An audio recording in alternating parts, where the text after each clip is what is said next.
यदा यदा हि धर्मस्य ग्लानिर्भवति भारत अभ्युत्थानम् अधर्मस्य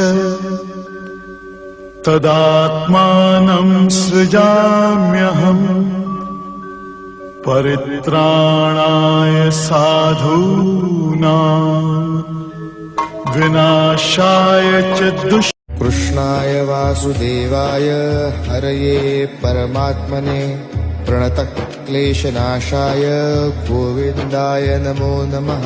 कृष्णाय वासुदेवाय हरये परमात्मने प्रणतक्लेशनाशाय गोविन्दाय नमो नमः।